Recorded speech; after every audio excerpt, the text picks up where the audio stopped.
Olá, boa tarde. Já boa noite, né? Às 18 horas. Vamos ver se o pessoal entra. Camila, direito para todos. Vamos ver.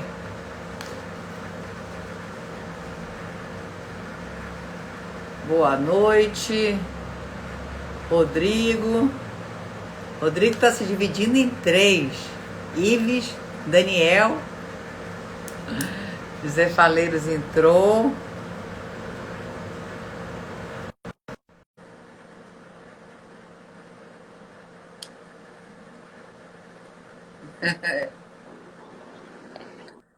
Olá, boa tarde, boa noite, tudo Olá, bem, tudo Daniele? jóia? Que Tudo, alegria, tudo bom? Que bom estar aqui com tudo você. ótimo, querida. Alegria total, poxa, que honra, que honra. Eu já vejo alguns colegas Nada. entrando aqui. Muito bom, pessoal, muito bacana. Daniel Alt, o pessoal Grande amigo. entrando. E tem várias agora no momento, então, assim, o pessoal está bem dividido. Tem Berefan, tem Marília, tem Daniel Bucar para outro lado, tá cheio de lives nesse momento. Mas Vamos que vamos. vamos aqui a mais uma Arquitetura do Planejamento em Pauta, né? Hoje com José Faleiro Júnior. Nós íamos tentar fazer um trio hoje, um projeto novo, mas que acabou não dando certo. Infelizmente, Simone, boa noite. Infelizmente, o Guilherme não pôde participar. Então, a gente continuou o mesmo artigo. Lembrando que o professor Guilherme Magalhães Martins é coautor, junto com Zé Faleiro Júnior, que tem um artigo no Planejamento Sucessório que chama O Planejamento Sucessório da Herança Digital, né? E aí nós simplificamos para o Em Pauta entre planejamento e herança digital, né? Primeiro, queria te agradecer muito a sua participação, estar aqui prestigiando esse projeto do Arquitetura do Planejamento em Pauta e da segunda edição, que tem dado muito certo. Inclusive, fizemos o congresso, eu e a Simone, a professora Simone Tassinari, na quinta e sexta-feira passadas. Foi um sucesso o evento, o congresso, 2 dias de uma imersão total de, né? E foi bem bacana. Bem, o professor José Faleiros não precisa de apresentação, vou fazer um leve resumo, né? Que ele é mestre em Direito pela Universidade Federal de Uberlândia, né? Vizinha de Uberaba, aqui, Triângulo Mineiro, e também especialista em Direito Digital e advogado, colega também, militante aí e trabalha. Bem, estamos aqui para falar de herança digital, planejamento, né? Então, eu queria começar por saber o que é essencialmente herança digital, né? Queria que você explicasse aqui para o pessoal. E também, sendo dentro da tua distinção, né? Da compreensão que vai além da tradicional distinção de situações jurídicas existenciais, mas primeiro eu queria que você desse esse conceito exatamente de o que é herança digital, para as pessoas entenderem, lembrando que às vezes nem sempre só o direito, né, está aqui, mas acima de tudo te ouvir um pouco falar, que você tem um domínio muito grande no assunto. Daniele, é uma honra participar desse projeto maravilhoso, especialmente nesses tempos de clausura, não é? A virtualização nos aproxima e, mais do que nunca, eu preciso, antes de responder aos questionamentos, externar a minha gratidão a você, não apenas pela oportunidade de termos esse bate-papo, mas pela oportunidade de participar dessa obra maravilhosa que já é um best-seller no mercado editorial. Isso é fato, é algo inegável. Você foi pioneira nesse tema e vários assuntos correlatos ao planejamento sucessório, inclusive o da herança digital, despertam a curiosidade de todos nós. Então, parabéns por ser essa pesquisadora e desbravadora. Esse tema é incrível, né? E muito me honra a oportunidade de estar em contato contigo, de aprender contigo e agora de poder dialogar um pouco contigo sobre esse assunto, sobre esse recorte, não é melhor, do assunto, com os nossos colegas que estão aqui partilhando desse espaço. Eu fico realmente muito grato, muito honrado. Daniele, sou teu fã e eu tenho certeza de que será um bate-papo muito interessante. Agora, sem delongas, porque o nosso prazo é curto aqui no Instagram, amigos, eu agradeço de início a todos os que já estão online. Eu vi vários amigos que já ingressaram aqui na live. Deixo aqui um abraço caloroso a cada um de vocês, mas não vou me demorar aqui nos cumprimentos. Direto ao ponto. Pessoal, herança digital. O tema parece ser novo. Cria uma certa fantasia, um entusiasmo. Nos encanta. Não é. O tema não é novo. Pode ser nova a discussão jurídica. De fato é. O tema em si não é novo. Essa ideia de virtualização das relações jurídicas ou até das relações humanas é algo que a sociologia já estuda há muitas e muitas décadas. Daniele, isso tem que estar claro para todos. Eu espero trazer aqui mais inquietações do que respostas com o que eu vou dizer, mas é fundamental. Nos idos de 1960, alguns sociólogos e futurologistas já projetavam o que viria a ser essa sociedade plasmada pelos dados. Essa sociedade que nós aqui estamos vivenciando por meio desta plataforma, que permite as interações virtuais.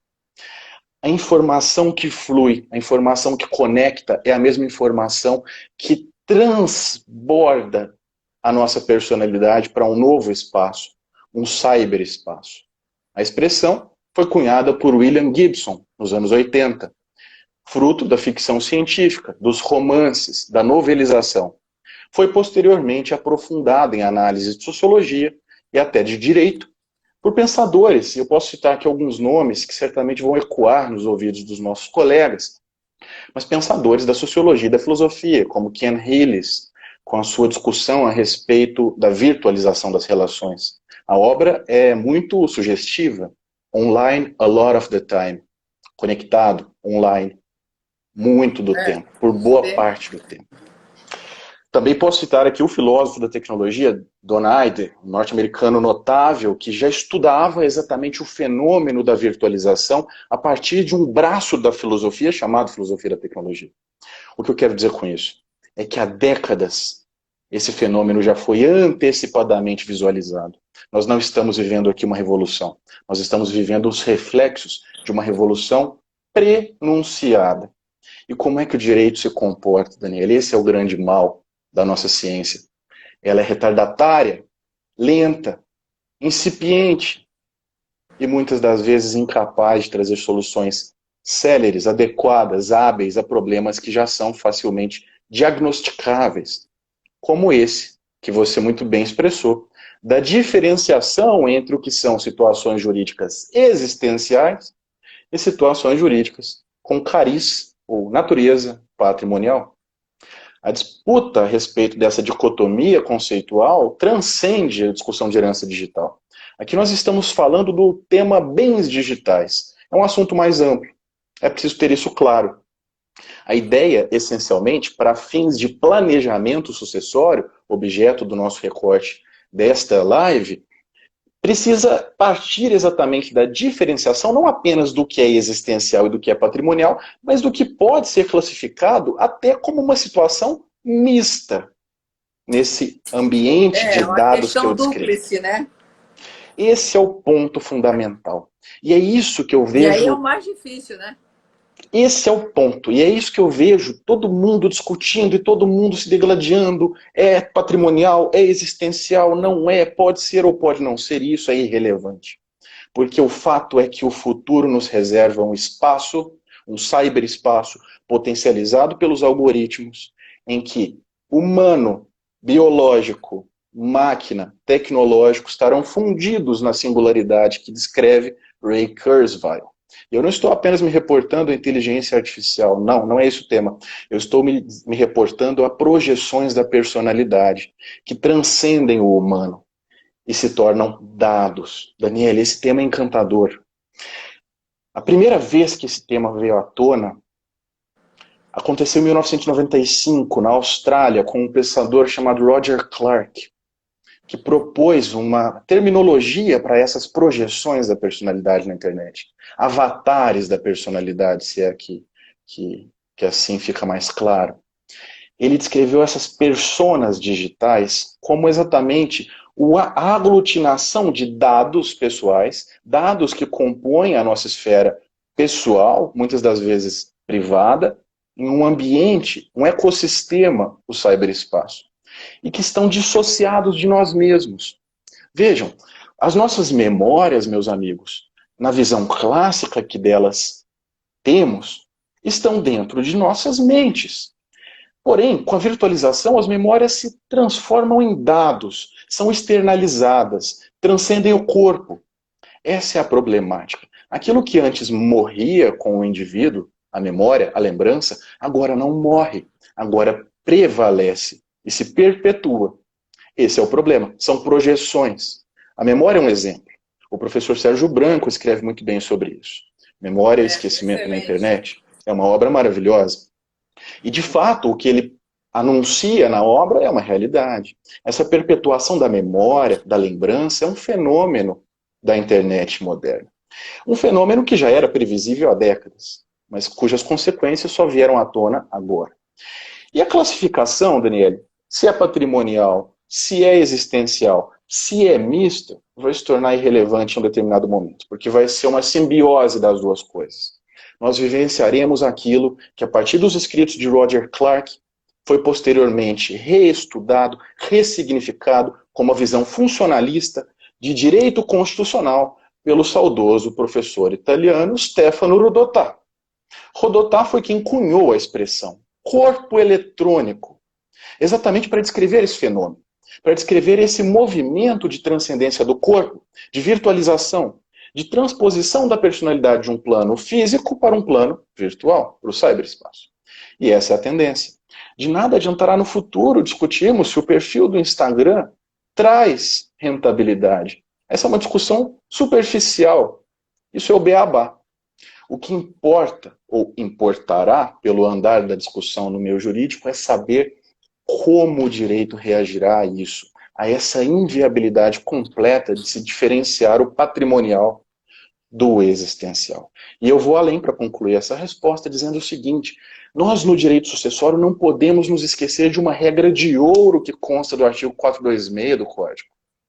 A vedação ao pacto sucessório, ao pacta corvina.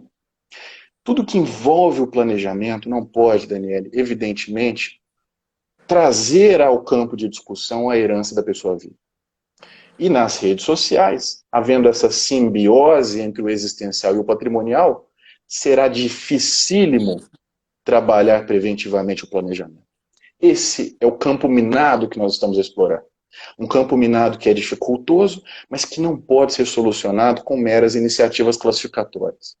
Então, todas as tentativas que se tem de classificação, seja por uma perspectiva funcional, seja por uma perspectiva mais hermética, como as dos professores americanos Rex Anderson, Naomi Kenna, a famosa professora da Universidade George Washington, ou mesmo da professora Samantha Hayworth, da Universidade de Miami, que são nomes pioneiros no estudo do direito digital sucessório, são classificações pautadas na natureza patrimonial, que procuram distinguir os bens em redes sociais, ativos digitais. Eles têm uma expressão em inglês para isso que nós não temos tradução boa, digital assets, que virou bens digitais, não é? Na tradução proposta pelo Bruno Zampier. Só uma pequena observância. Esse termo também, herança digital, já é péssimo, né? Assim, no sentido péssimo. Que pegou, mas não é herança, né? Então, é igual eu digo que é contrato de namoro, herança digital, testamento vital. Imagina, se são medidas para antes da morte, mas não adianta. Pegou a herança digital e sigamos em frente. Mas é uma pequena crítica à nomenclatura também, né? Daniele, essa crítica é muito forte e importante. Eu e a minha querida amiga Luciana Dadalto já escrevemos sobre o testamento vital eletrônico. A terminologia pegou, é óbvio, a gente tem que se reportar a ela. Mas é uma tradução incorreta da expressão living will. E isso é importante também. A diferenciação do que sejam as diretivas antecipadas de vontade, que podem contemplar aspectos existenciais, daquilo que compete ao planejamento sucessório, é exatamente o campo de discussão da nossa proposta. Porém, dentro dessa celeuma que eu descrevi, em que um ambiente virtual pode ser essa simbiose de fatores, o virtual potencializando esse entrelaçamento entre existencialismo e patrimonialismo, nos desafia e nos instiga.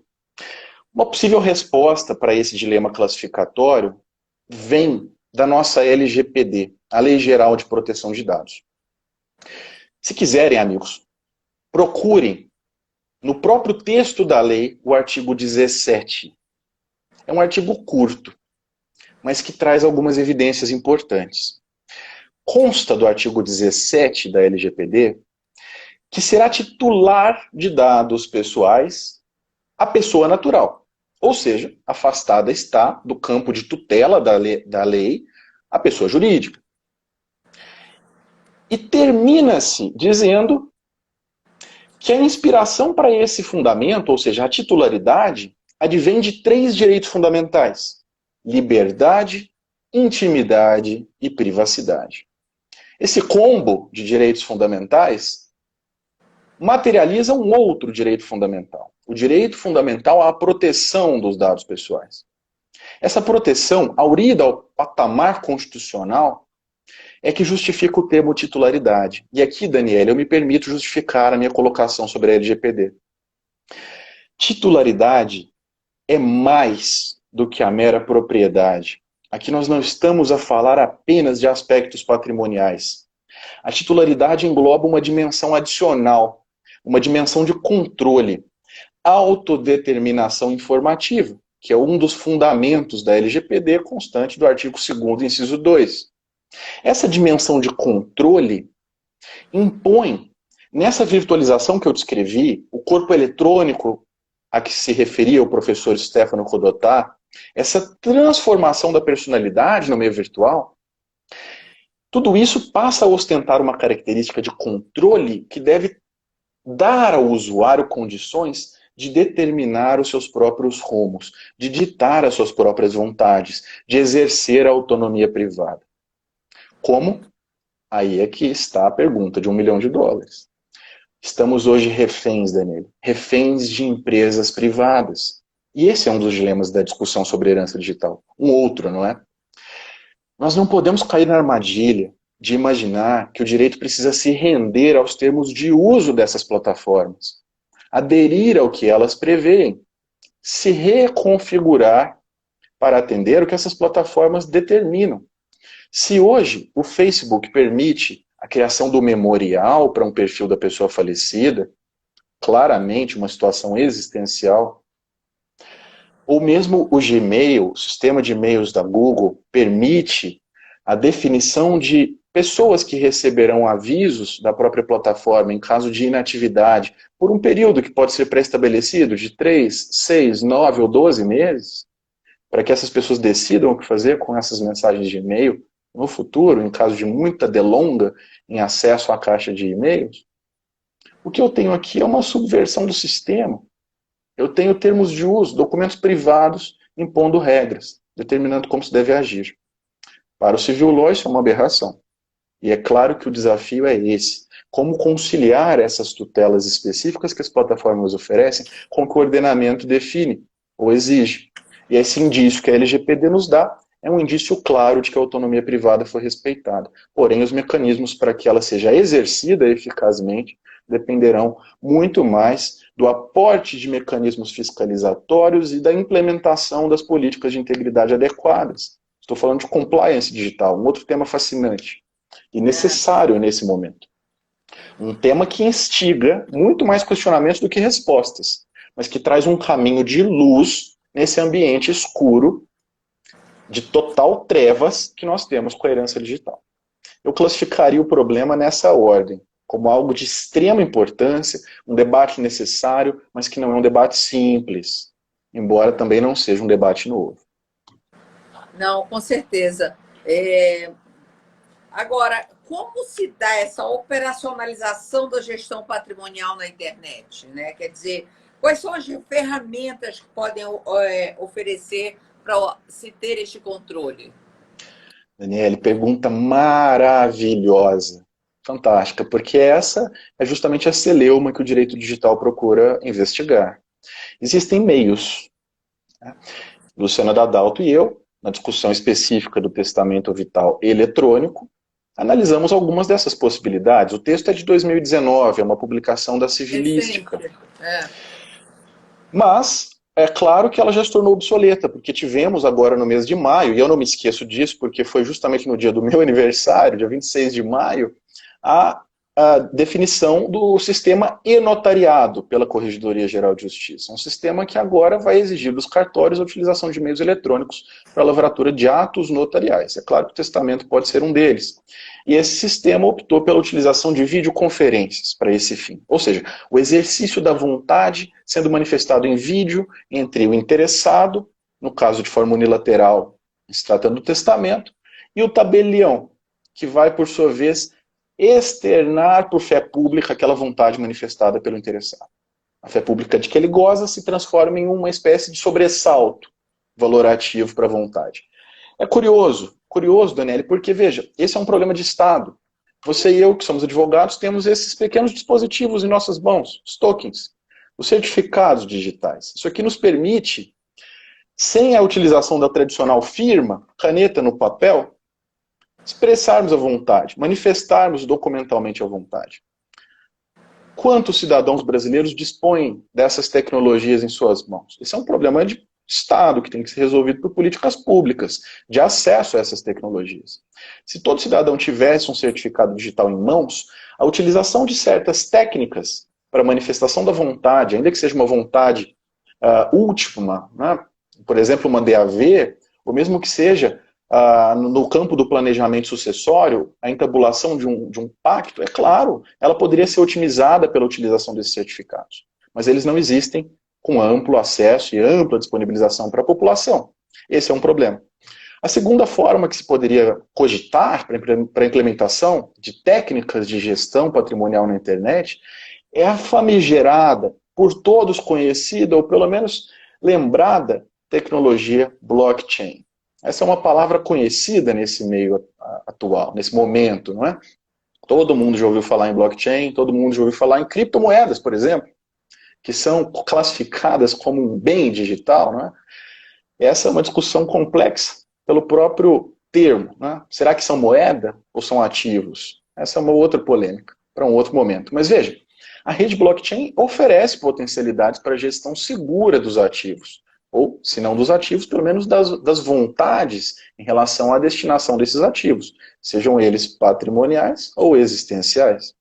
Então, a rede blockchain ofereceria meios, meus caros, para que o indivíduo, ainda vivo, definisse sentidos, opções, caminhos para o que será feito com o seu patrimônio.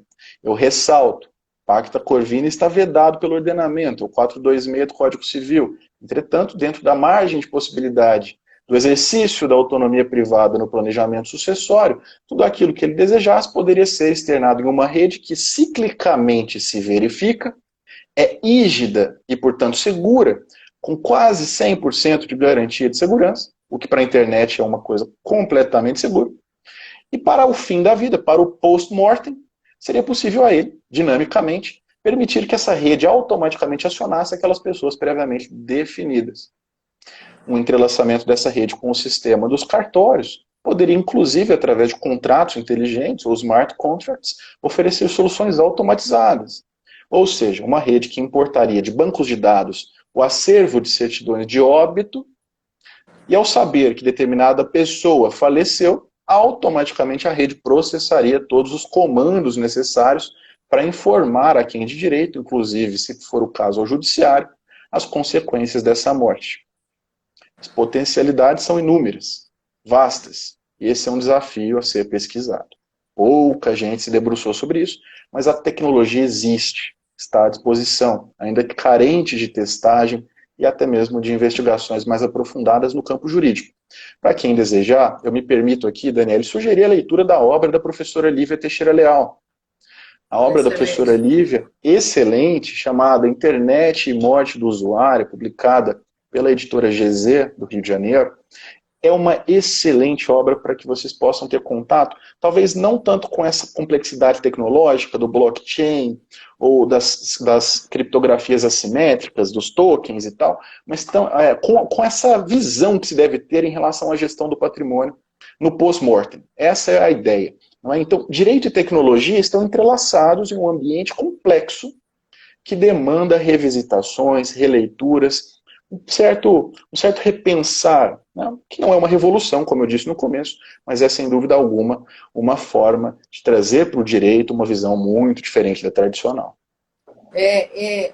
No arquitetura do planejamento sucessório, aqui a gente já tinha, abordava 3 temas envolvendo, né? Tem um artigo da Lívia também, Lívia Teixeira Leal, tratamento jurídico do conteúdo disposto na internet após a morte do usuário e a denominada herança digital, o de vocês, e tem também assim, a Do questão Adriano, não é?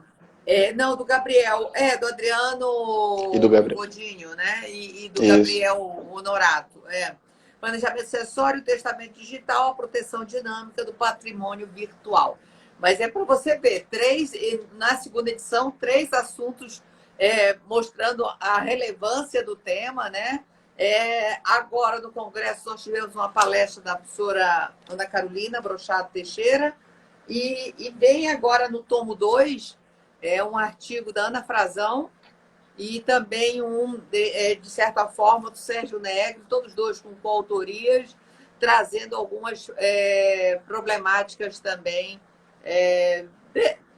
né, desse mundo aí virtual, direito tecnológico com sucessão, mas eu acho que muito do que cai assim, na realidade das pessoas é que a gente não tem o poder, ciência do poder da tecnologia, né? Eu acho até essa questão agora do corona, né? Dessa facilidade de tecnologia, né?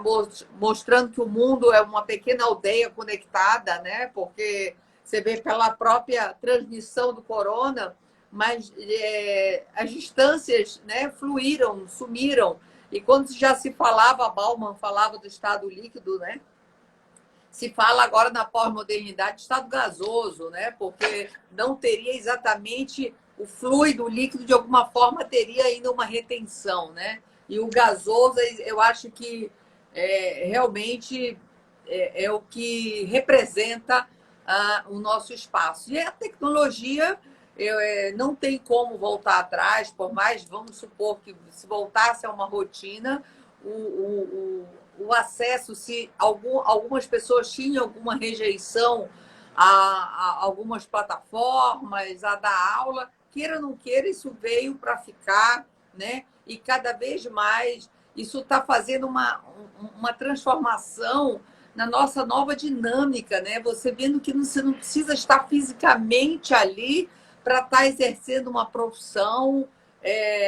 Então, assim, estou fora do Rio há 4 meses, né? Quatro meses. 4 meses. Eu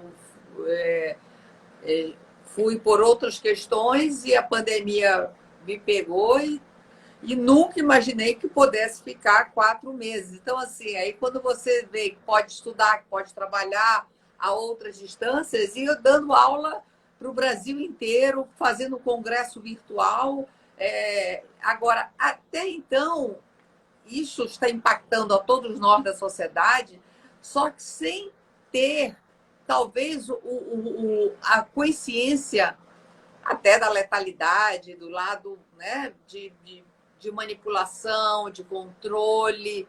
Então, tudo isso é muito impactante. É como se nós não tivéssemos. Eu acho que, né, leigamente, você é um estudioso da área, então conhece, né, os filósofos, mas Stefano Rodotà, quem teve a oportunidade de ler, um homem à frente do seu tempo, né? Que saudade, né, do professor Rodotà e a postura que ele teve dentro da Itália, né, como autoridade ali, um homem realmente, as obras dele vieram para ficar e muito nos alimentar ainda. Mas é como se nós todos fôssemos assim, olha que nós somos advogados, temos um pouco mais de ciência, mas ao mesmo tempo, dentro desse lado tecnológico, eu acho que todos nós temos muito a aprender e do poder que isso tem, né? Porque quem tem esse poder, quem tem controle dessas informações, isso é um poder, né, Faleiros? Daniele, olha, eu gostei muito dessa reflexão sobre o professor Rodotà, porque de fato, quem com ele conviveu sempre é enfático em dizer que era uma pessoa maravilhosa, vocacionada, aberta, disponível, atendia a todos, com uma gentileza ímpar. E eu acredito que foi um homem marcante, especialmente para Ah, com esse ramo de certeza. estudos. Não há o que se questionar, não é? No direito digital, o Rodotà deixou sua marca também, e os estudos que ele Tem propôs, aquilo que tantas eu outras, né? mencionei, A tantas professora outras. Maria Celina Bodan de Moraes que fala que ele estava sempre 20 anos à frente do tempo dele. E é preciso sempre lembrar, ele foi a autoridade máxima em termos de privacidade na Itália. A Itália é pioneira na proteção de dados. Lá desde 2003 já se tem uma autoridade garante, o Garante Privacy, responsável por fazer o que fará aqui no Brasil a Agência Nacional de Proteção de Dados quando estiver em funcionamento.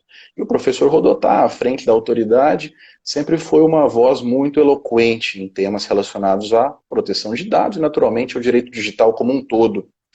Aproveito a oportunidade, já que estamos aqui a falar da Itália, Daniele, para comentar um detalhe que eu vejo poucos colegas mencionarem em exposições a respeito de herança digital. Lá, inclusive, a terminologia é outra, né? Eles falam em sucessão digital, successione digitale. É uma terminologia mais técnica, mais correta.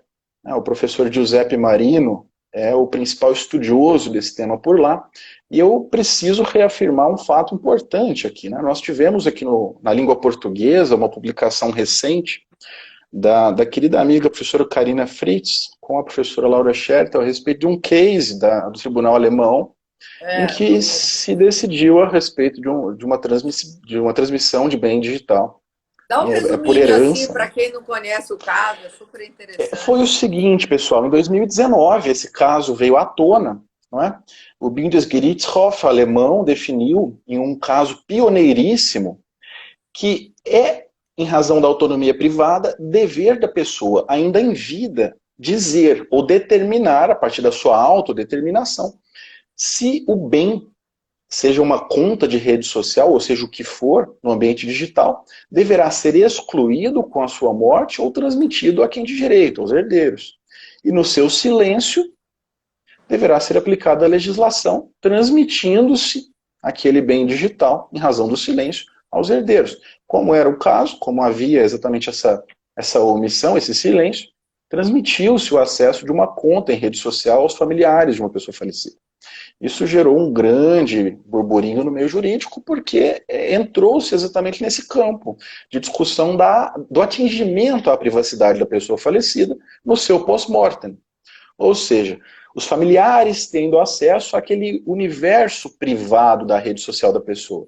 Aqui no Instagram, por exemplo, nós temos um lado, uma faceta pública, o feed, e uma faceta, um lado privado, oculto, o direct, as mensagens privadas. E o acesso à conta com usuário e senha não distingue. Permite que as mensagens privadas, aquelas que então seriam mais restritas, o direct, sejam lidas por quem tiver a senha. Esse é o problema, esse é o dilema. E o caso alemão, esse precedente jurisprudencial foi realmente muito simbólico, muito marcante. Mas o que eu não vejo ninguém comentar é que nós temos também uma iniciativa legislativa na Itália. O Decreto Legislativo 101 de 2018, especificamente de 10 de agosto de 2018, Daniele, previu expressamente a possibilidade de transmissão digital. Veja, o decreto legislativo na Itália é como se fosse lei aqui no Brasil. Essa espécie normativa lá é como a nossa lei em sentido estrito. O artigo 2º, hífen 3 do decreto, é claro em trabalhar esse tema. Né? Talvez seja a única experiência legislativa em vigor que nós tenhamos no mundo. E a partir da experiência italiana, experiência legislativa, da experiência alemã, jurisprudencial, nós temos aí alguns substratos, alguns elementos para a construção de uma teoria verdadeira em torno da herança digital. Esse é um caminho longo a ser trilhado, é preciso ter em conta as diferenças dos ordenamentos citados em relação ao brasileiro. Existem essas diferenças, óbvio, Mas é claro que na internet as diferenças, as fronteiras, né, como você disse ao citar o Bauman, elas deixam de ser líquidas e se tornam gasosas. Essas fronteiras quase não existem, são virtualizações. E em função disso, a mesma rede social que foi objeto de uma decisão pelo tribunal alemão opera no Brasil, com as mesmas condições e termos de uso, oferecendo aos usuários alemães e brasileiros as mesmas ferramentas. Então, até que ponto essa condensação de ordenamentos é necessária ou até virtuosa para que se caminhe rumo a uma regulação? Essa é uma pergunta complexa, naturalmente, mas o caminho está posto e nós temos elementos para partir para uma discussão sobre isso. Eu me permito só mais uma reflexão a respeito desse tema, Daniele, para descrever que essa discussão no Brasil pode ser nova, muito inquietante, mas ela não é no exterior. Essa obra aqui, por exemplo, foi o meu primeiro contato com a matéria, Your Digital Afterlife, do Evan Carroll e do John Romano. Eles têm um portal, é muito interessante, são norte-americanos, eles têm um portal chamado thedigitalbeyond.com, The Digital Beyond, o digitalalém.com, e é um portal exatamente com dicas, explicações, né, temas de direito sucessório digital, Eu ia até te temas de fazer, gerência digital. se você no post da divulgação hoje, você puder botar algumas indicações de livros, alguns sites que as pessoas tenham interessante, pode ser bacana também.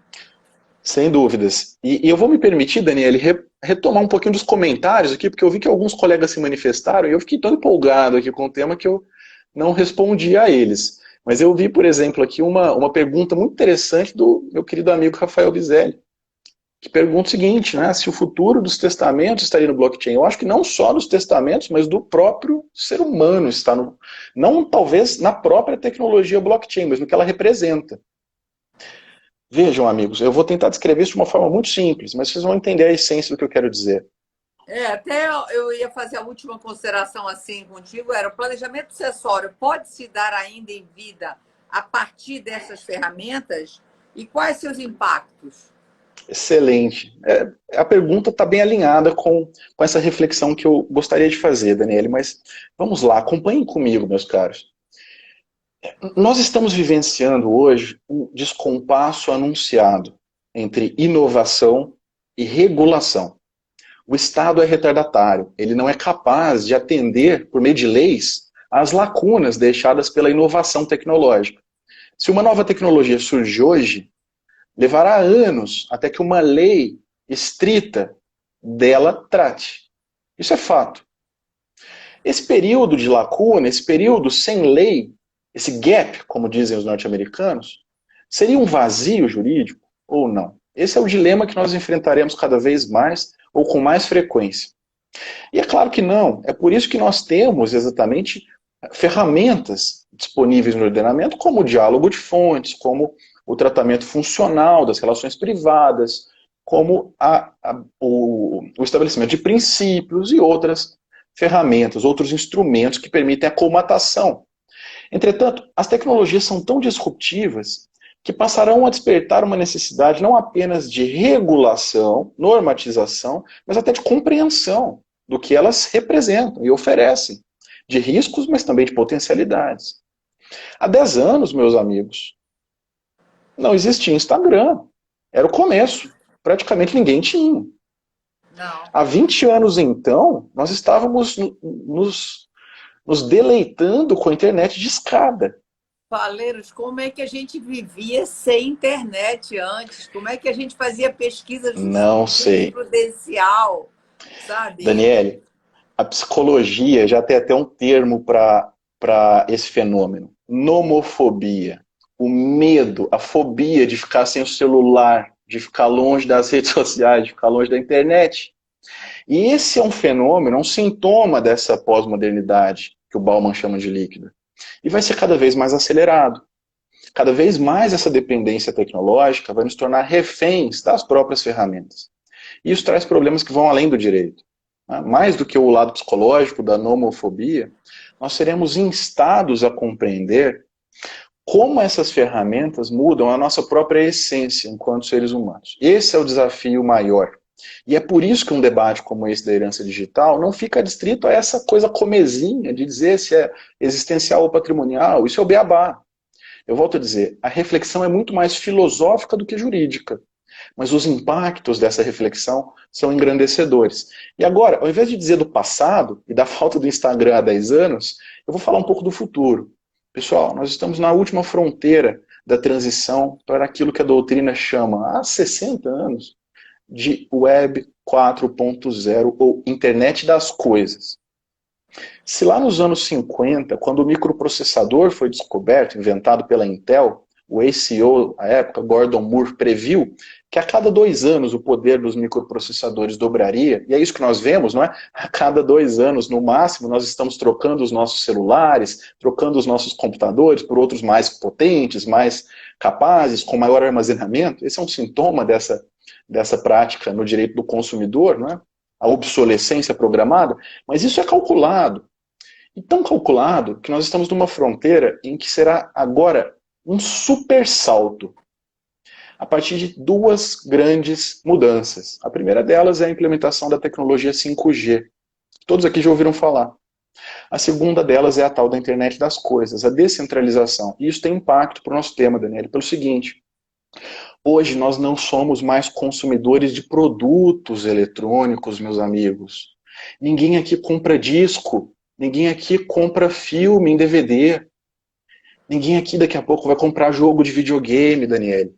Agora, os serviços são oferecidos por streaming. E veja a palavra, são serviços, não são bens, não são produtos. Eu não sou proprietário. Eu contrato uma licença para ter acesso àquela mídia. Então, determinados bens digitais, que para essa classificação das sucessões na internet são relevantes, como os e-books, os arquivos de música, os filmes, etc., deixam de ter relevância nesse campo de discussão. Porque agora eu contrato serviços, eu contrato Netflix, eu contrato Spotify. Daqui a pouco eu contrato o... como é que é o nome? O GeForce Now para jogar um videogame sem ter o videogame em casa. A imagem dele é processada remotamente e eu recebo um streaming dessa imagem, desse processamento. Isso será possível também para outras aplicações. Os computadores chegarão em um patamar de limite, em que o processamento, a capacidade do seu processador será atingida e eu precisarei descentralizar o processamento. Vários computadores operarão de forma interconectada, interligada por essa tal internet 5G. E isso permitirá um avanço sem precedentes na capacidade das máquinas. Um avanço, Daniel, que vai permitir não apenas a ficção científica do reconhecimento facial, dos robôs, da inteligência artificial que a gente vê nos filmes, mas aplicações que transcendem a tudo e todos e que tornam a própria personalidade alvo de mutações. Imaginem, por exemplo, vocês se lembram do Stephen Hawking, o cientista famoso que utilizava um sistema pelo qual ele conseguia expressar a voz dele através de uma emulação. Um pequeno movimento no olho do Stephen Hawking era interpretado por um sistema de computador que depois criava essa voz artificialmente. Esse é um sistema que funciona por base em algoritmos. Imaginem como isso poderia ser potencializado através de uma rede neural, uma rede descentralizada de deep learning, que funciona com equipamentos interligados externamente ao próprio computador que está ali acoplado à cadeira de rodas do Hawking. Essa é a potencialidade. Mais do que ter um sistema que capta o olho dele e consegue transformar aquilo em voz, ele teria ali a possibilidade de expressar o que ele quisesse em qualquer língua do planeta, falada ou não falada, extinta ou não extinta.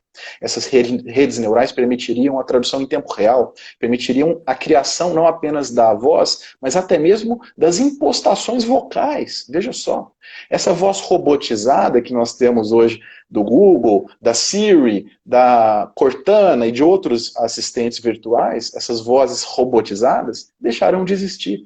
Tamanha a capacidade de processamento dessas máquinas. E aqui eu estou dando um exemplo. Um outro mais interessante que podemos citar, cada vez mais a nossa imagem será utilizada para a criação dos deepfakes. Esse é um outro desafio. Nós precisamos ter controle sobre as nossas imagens, senão daqui a pouco acontecerá de estarmos aqui, Daniele. Deepfake? Explica aí. Daniele, esse é um tema fabuloso. As pessoas hoje já procuram pela internet e encontram algumas explicações sobre isso. A partir de redes neurais, essas redes descentralizadas pela internet das coisas, eu posso capturar fotos do Faleiros, por exemplo, que estão aí pela internet, e treinar um algoritmo. Ele vai ver a minha imagem milhões e milhões e milhões de vezes. E a partir de tanto treinamento, ele vai conseguir reconstituir uma imagem artificial de mim, simulando ser eu falando alguma coisa em um vídeo. É um vídeo fake, criado artificialmente. Isso já é possível, existem exemplos. Fizeram com o Trump, com o Obama e tal, pela internet aí. A voz é perfeita, o vídeo é quase perfeito. E isso está sendo possível já graças a essas novas tecnologias. A Agenda 2030 da ONU, meus caros, prevê exatamente esse dilema, o dilema da inteligência artificial. Na Europa já existe uma diretriz, a da personalidade eletrônica. Lá, a nível de responsabilidade civil, já se discute a possibilidade de criação de nexos de imputação aos robôs. Ou seja, responsabilização civil direta da máquina, atribuindo a ela artificialmente personalidade jurídica. Vejam que ousadia, não é mesmo? Mas esse é o direito sendo reinventado. Esse é o direito sendo adaptado a essa nova realidade que é galopante, não se enganem, e que não pode ficar presa, adstrita a essa discussão comezinha que eu citei no início. Para fins de sucessão, todos esses dilemas que eu apresentei serão potencializados com essas novas tecnologias. E o desafio não será mais dizer o que é ou não patrimonial, ou o que está ou não dentro da esfera de controle daquilo que se chamou, convencionou chamar, melhor dizendo, de autodeterminação informativa. O desafio será, meus amigos, descrever o que é ou não humano. Nossa, eu estou chocada. Esse assunto é de uma... É isso, impacta a gente que a gente não tem noção do controle desses dados, né? Dessa inteligência artificial, do que é possível, né? E a vulnerabilidade, se a gente está questionando a própria humanidade, né? E qual o caminho que você acha que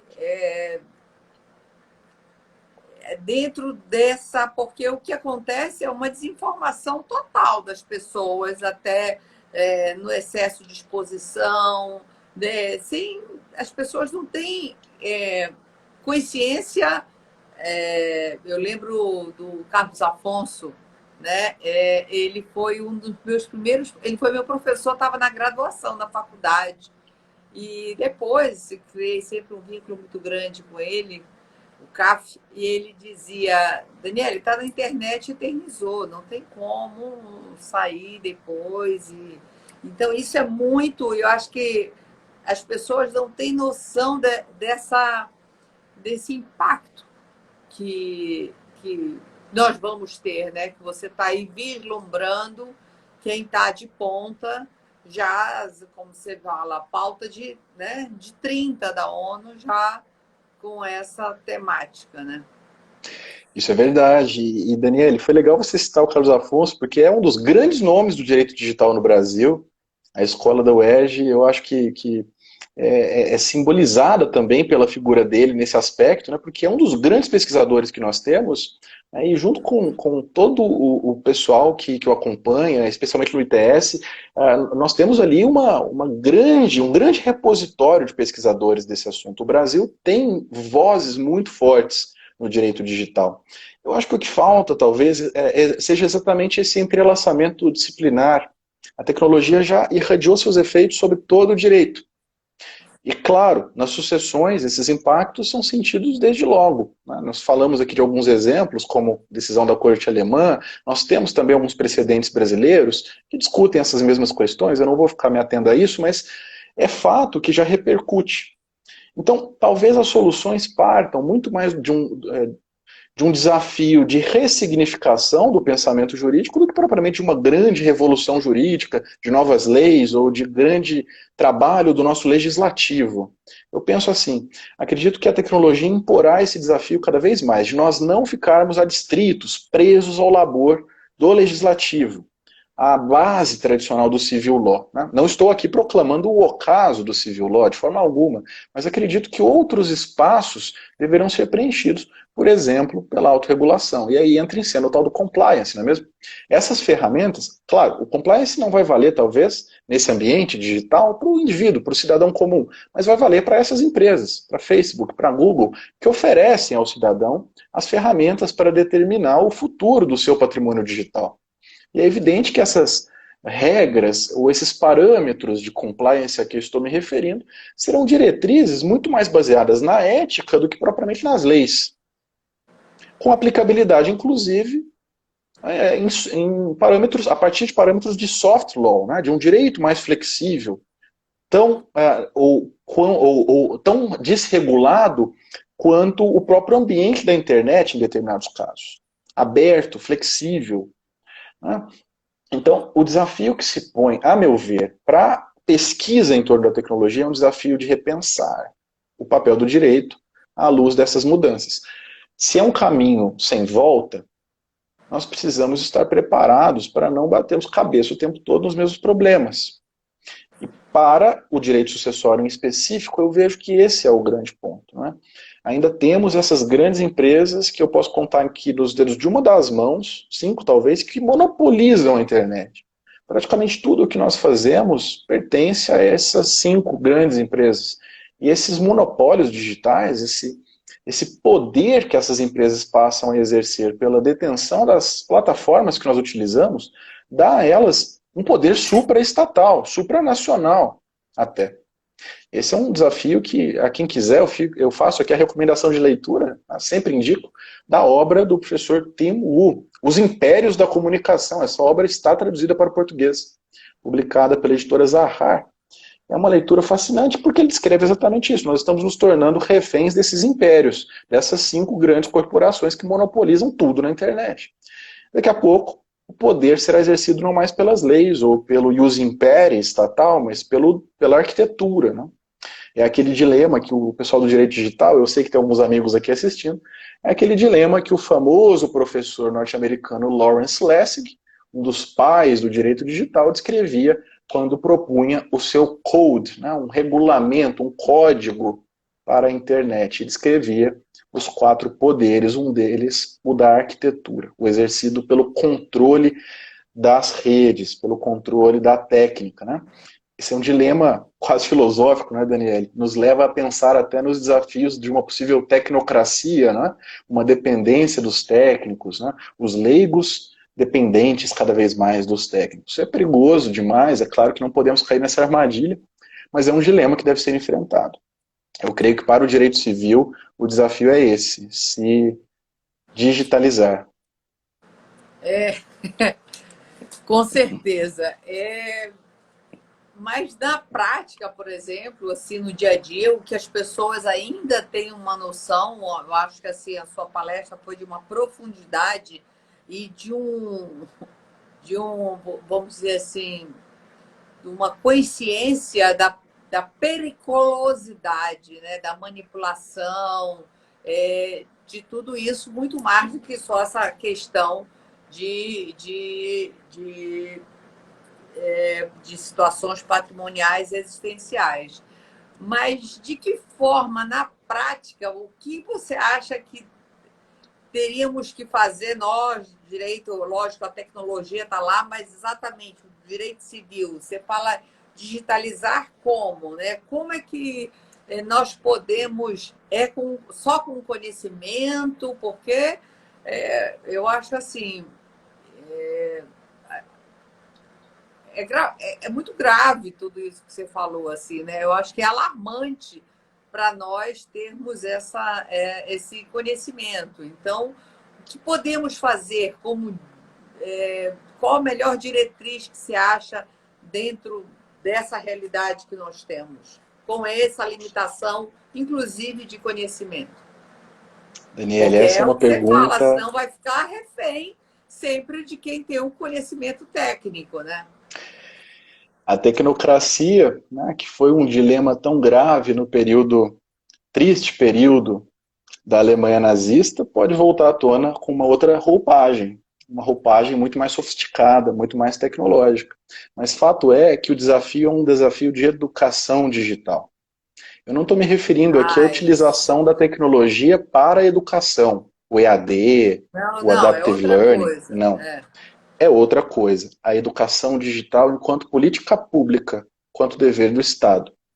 Educação digital enquanto um dever de exercício da função promocional da internet e das novas tecnologias para o atingimento, para a consagração de um fundamento da nossa Constituição, a cidadania. Hoje, ser cidadão implica dizer estar conectado. O indivíduo que está fora da internet está fora do mundo. Portanto, o Estado não pode permanecer inerte. É preciso que educação digital seja uma política de Estado, seja política pública efetiva e permita ao cidadão não apenas o aprendizado sobre as máquinas e seus riscos, a internet e seus usos, mas até mesmo sobre os limites até onde se deve ir. Esse é um exercício individual de busca pelo conhecimento, de testagem das ferramentas, de cautela e de malícia, por que não? E eu digo isso com muita serenidade, né? Porque nós não temos o hábito de ler o que estamos fazendo na internet. Qualquer plataforma que apareça nas nossas frentes, com alguma oferta encantadora de criação de memes, de criação de conteúdo, seja ele qual for, a gente adere na hora. A ideia é sempre, isso é batata, todo mundo fala isso, mas é rolar a página e clicar em aceito. É scroll down and accept. É simplesmente não ler os termos de uso. Aquilo ali, é claro, né, se reveste uma natureza contratual muito frágil. As relações de consumo estão aí para proteger-nos. Entretanto, o dano já estará causado. Evitá-lo é o caminho. E para isso, a educação digital é uma necessidade. Eu volto a dizer, aqui existe uma balança. Na Escandinávia, avançados como eles são, nós já temos, por exemplo, o acesso à internet consagrado como direito fundamental. A Finlândia garante acesso à internet a todo cidadão. Existe lei que garante esse acesso a todo cidadão.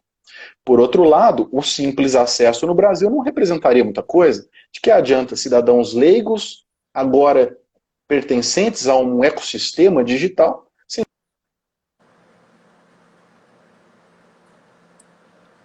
Valeiros, meio?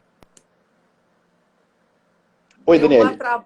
deu uma travada, estão querendo, acho que cair a gente. Eu acho que é melhor encerrar aqui, mas eu achei Ó, fantástico essa questão da educação digital, porque com a consciência, realmente, a gente tendo consciência, é que a gente pode fazer alguma coisa. Então, gostei muito dessa sua expressão educação, e é essencial realmente para a gente poder ter consciência e fazer alguma diferença. Eu não quero ter o perigo de, eu vou passar para você encerrar, porque eu não quero o perigo de perder o conteúdo dessa live para as pessoas que querem saber, aprender um pouco mais sobre o assunto. Valeiros, super obrigada, a sua participação, muito, muito, muito importante. Muito obrigada. Daniele, foi uma honra para mim. Eu costumo dizer que sempre que eu vou fazer alguma palestra, live, o que quer que seja, e eu falo mal dos algoritmos, alguma adversidade me acomete. E geralmente é queda de sinal, oscilação da Ó, internet, tá 1 minuto e pouquinho para acabar. rebelião das máquinas, tá? Elas estão contra mim. Agora, o que me cabe dizer aqui é apenas da minha gratidão. Poderíamos ficar aqui horas a fio discutindo esses temas, porque são encantadores e, ao mesmo tempo, aterrorizantes. Mas eu tenho apenas que agradecê-los. Eu vi tantas mensagens de carinho. Meus caros, como nós não temos tempo aqui para eu enumerar todas as mensagens, sintam-se todos abraçados carinhosamente. Eu fiquei muito feliz com essa oportunidade. A você, Daniele, um abraço caloroso. Parabéns pela iniciativa fantástica. Pessoal, confiram o Arquitetura do Planejamento Sucessório. Essa obra é um best-seller obrigatório em E qualquer vem estante. tomo 2 agora, hein? Segundo semestre saindo tomo Atentos a 2. isso. Não deixem de comprar essa obra. Ela é fantástica, necessária. E, Daniele, não pare com esse projeto. As lives são maravilhosas. Tá, joia? Obrigada, Faleiro. Deixa eu lá encerrar. Tchau.